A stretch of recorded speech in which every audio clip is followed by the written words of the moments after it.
അത്യാധുനിക സൗകര്യമുള്ള സ്കൂൾ കെട്ടിടം വേണമെന്ന അഭ്യർത്ഥനയുമായി മന്ത്രി മാമനെ കാണാനെത്തി വിദ്യാർത്ഥികൾ. ഈ വർഷത്തെ ഫണ്ടെല്ലാം തീർന്നുപോയതായും മറ്റ് സ്കൂളുകൾക്ക് അനുവദിച്ച ഫണ്ടുകളിൽ നടപ്പാക്കാൻ കഴിയാത്തതുണ്ടെങ്കിൽ നിങ്ങളുടെ സ്കൂളിന് അനുവദിക്കാമെന്ന് മന്ത്രി ഉറപ്പു നൽകി.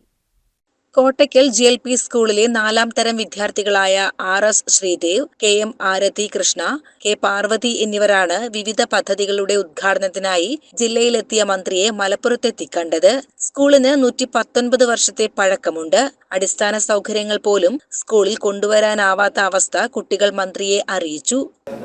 അടിസ്ഥാന സൗകര്യം വളരെ മോശമാണ്. ഒരു 120 വർഷം പഴക്കമുള്ള സ്കൂളാണ്. കോട്ടയ്ക്കൽ ആര്യശാലയുടെ മുന്നിലുള്ള സ്കൂളാണ്. PK വാര്യർ സാർക്ക് പഠിച്ച സ്കൂളാണ്. എസ്റ്റിമേറ്റ് എടുത്തിട്ടുണ്ടോ? സാർ, അതിൻ്റെ നടപടികൾ ആയി വരുന്നുണ്ട്. എത്ര രൂപയുടെ എസ്റ്റിമേറ്റ് എടുത്തിട്ടുണ്ട്? 1 കോടി രൂപ. 1 കോടി. ഇപ്പം എന്താ വേണ്ടത്? സ്കൂൾ പുതിയ കെട്ടണം. ഇതെല്ലാം സാറന്മാരെ പറഞ്ഞ് പഠിപ്പിച്ചു കൊണ്ടുവന്നല്ലേ? അടിസ്ഥാന സൗകര്യങ്ങൾ പോലും സ്കൂളിൽ കൊണ്ടുവരാനാവാത്ത അവസ്ഥ കുട്ടികൾ മന്ത്രിയെ അറിയിച്ചു. ഈ വർഷത്തെ ഫണ്ടെല്ലാം തീർന്നു പോയെന്നും മറ്റ് സ്കൂളുകൾക്ക് അനുവദിച്ച ഫണ്ടുകളിൽ നടപ്പാക്കാൻ കഴിയാത്തതുണ്ടെങ്കിൽ അനുവദിക്കാമെന്നും മന്ത്രി ഉറപ്പു നൽകി. ഒരു പ്രശ്നമുണ്ട്. ഈ വർഷത്തെ ഫണ്ട് മുഴുവൻ തീർന്നു.